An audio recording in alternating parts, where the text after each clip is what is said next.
No, Alex is called down, so he's actually down. We cannot.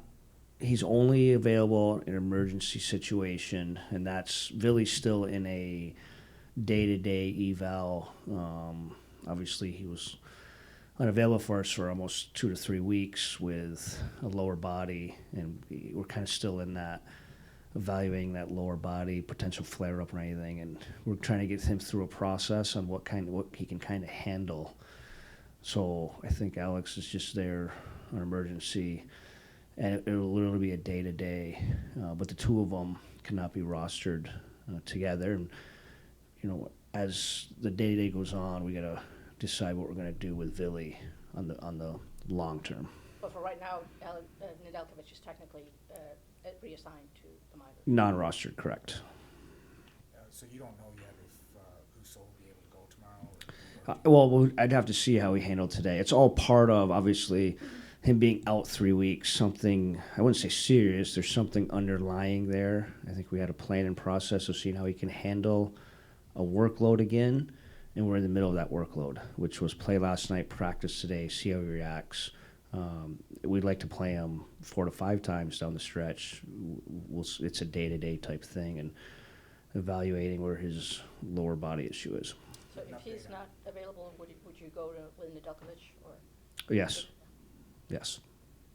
Do you have an update on Casper? Bad news in Casper, unfortunately. They a little more evaluating and an X-ray and testing, and it's going to be a little longer than we had expected.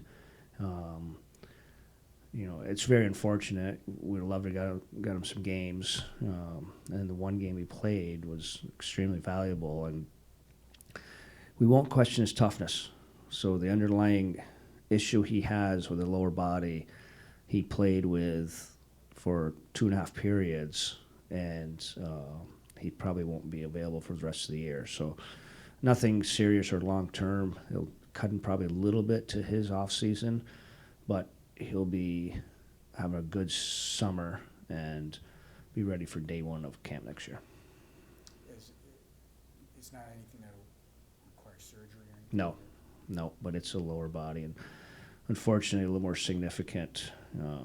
Obviously just going through the process, played the entire game with it, woke up the next morning, felt uncomfortable, got on the bike. We're talking about skating, just a typical process of being cautious. They get an X-ray, and it showed a little more than they had anticipated, but nothing that would require surgery. How much can he benefit just from being around? And I don't know if you're going to take him on the trip next week just to keep him, just to show him what everything is like get a taste of it. Yeah, we'll see about the trip next week, but I like him being around the process, even being in our meetings, like what we were trying to accomplish, even in yesterday's game, those habits and the way we want to develop in our team game, just being around it, just the value of, having individual clips from the one game, and they're huge experiences for him. So yes, we'd like to have him around as much as possible over the next couple weeks. How have you seen kind of Joe Boleno adapt to the role that he's played, grow into that role over the course of the year? Yeah, I still think with Joe, he's still finding his way. It's a lot to ask of these young players, and at times you want more of Joe. Maybe even define. Some engineer screwed me over on this bottle cap design there.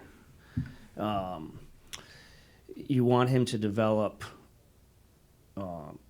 in certain ways, even maybe role-oriented now, but at the same time, he's just still growing as a player. Obviously, we have specific practice today, about half our guys that practice, that we still think a lot went into that. Minutes played last night.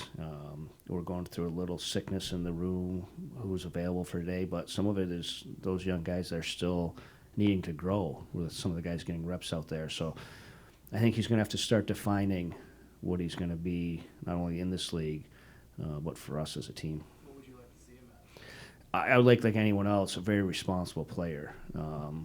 And he shows signs of it. I want him hard to play against. He shows signs of that.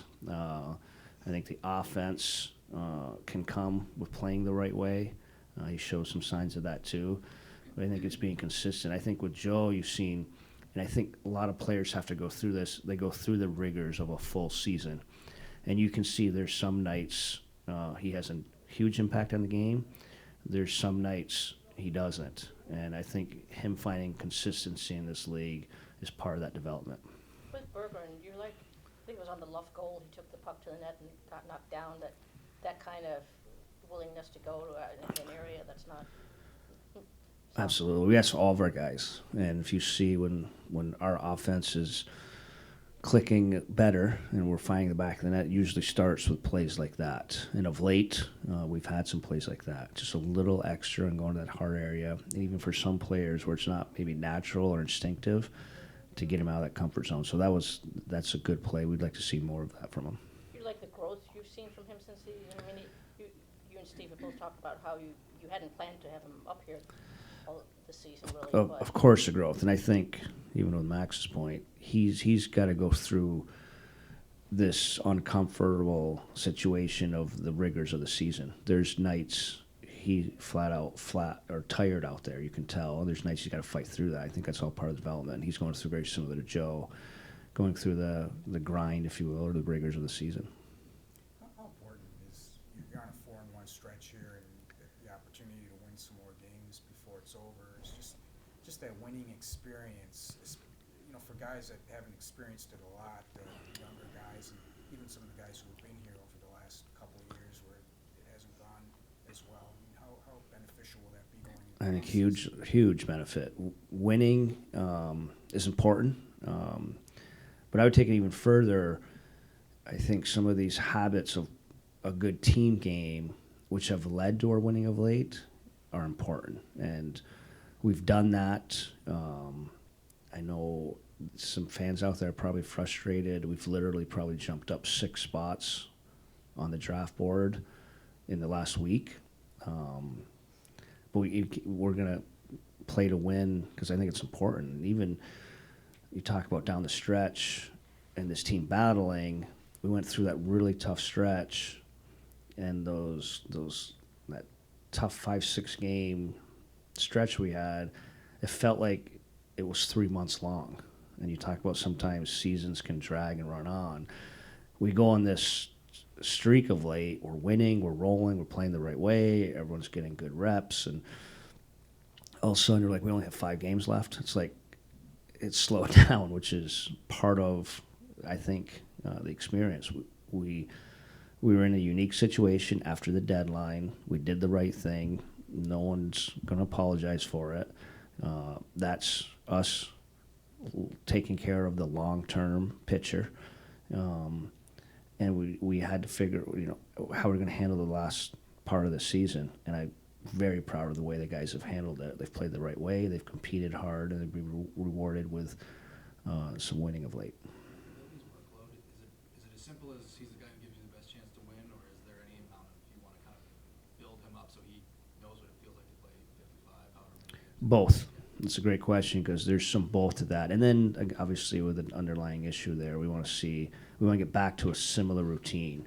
In some situations, with what we put on him before his game, 5-6 days, working hard, a routine, probably would have been a day off today, but we wanted to see how we handled it. So, yes, both. But obviously the play of Alex of late, I think he's won 3 in a row, maybe. We talk about best chance of winning. We think Alex would give us that too. With his his rebound from obviously going down to Grand Rapids and coming back, when you look at kind of how he's handled that, what's been your view of that, and just how he's kind of seized this opportunity again in the last month of the season? Yeah, I think he sees it as an opportunity and attacking it. It was a tough spot for him. We were in the business of winning. He wasn't giving us that chance earlier in the year. We made change, but he went down, got his rhythm, got a workload. Circumstances gave him another opportunity, and he seized it. And that's all you can ask him. Great on him, and probably good for him going forward. Is there anything about his game beyond just the consistency? 'Cause we always hear that. Is there anything else about his game see and can point to or anything like that? I just think confidence. You can even see the way he's attacking. I mean, he's on the top of his paint now. He's seeing pucks through traffic, the way he's handling the puck. He went through a stretch there, and there was moments, and you guys saw the same thing, where it felt like every rush might go in. And it's just the reality of him probably playing a little nervous, probably playing on his heels instead of his toes. Now you feel nothing's going in. He's sharp. He just looks really comfortable in there, finding pucks, eating pucks, and then again, the one thing I brought up in the last game, I don't think people appreciate how important his puck play has been for our breakouts and spending less time in their zone. So he's been very sharp lately. What did you see during the games in Montreal and Toronto that you didn't see from the guys in Winnipeg? Winnipeg's a tough outlier. We literally, and again, we're not going to apologize for the schedule. Everyone has that schedule. 12 times this year, we've played a back-to-back with travel, and the team's been sitting on us. This one was egregious. We literally got in at 3 a.m, through customs, and played the next night. And Magnus was the first one to tell. We didn't get a single save. Like, that game was not 6-2. The underlying numbers, chances, and shots were almost identical. So we probably didn't have much jump. We didn't have much spark, and we didn't get a save. I don't know if it was a real big difference from our other 2 games. That's probably the circumstances of that night. Is that just kind of the ups and downs of the season and how Of course, it goes? no doubt. I mean, you even saw it, like, on the reverse side, we've had 5 times where we've been sitting on a team, and we had one in Toronto the other night. And we got up on Toronto, and we never looked back. So you get on both ends of the schedule. Now, we've performed fairly well in those back-to-backs, and we want our guys to. Probably the reality of where we are geographically, we're going to have a lot of those in our league. We can kind of get anywhere in the Midwest, and I think we're a good TV draw. So it's the reality of we get the bad end sometimes of that schedule, and we've got to perform accordingly. And unfortunately, in Winnipeg, we did not handle it very well. Already a few high-scoring games against Buffalo this season. Defensively, what are you hoping to showcase tomorrow? As a team, when we are successful, period, we don't give up easy offense. And unfortunately, in all 3 of those Buffalo games, we've played them 3 times. We've given up a ton of goals. We've only taken 1 point. Conversely, they've taken all 6. We've given them easy offense. So no matter who you play, we don't give up easy offense. And a lineup like that with all 4 lines, their D, they can go, and they'll make you pay. They're a great offensive team. They lean offense. It's their identity. And we just haven't handled very well. So I just think our team defense in a whole will need to be better. And then one last one for me, non-hockey question. Tigers hold opener tomorrow. I know you talked about being a big Expos fan, but baseball fan, how big were you growing up, and are you still a fan now? I love baseball. I loved, the Montreal Expos were bigger than life for me. I love baseball. I've kind of always adopted, since my team got stolen from me, I've kind of always adopted the home team. And when I was living in Michigan, working in Ferris, that's when the Tigers got it going again. So I'm very into the Tigers, anything Detroit. So I'll be watching. You can go over there. I probably won't go over. I'm told it is a circus in a good way. We were just talking about as a staff.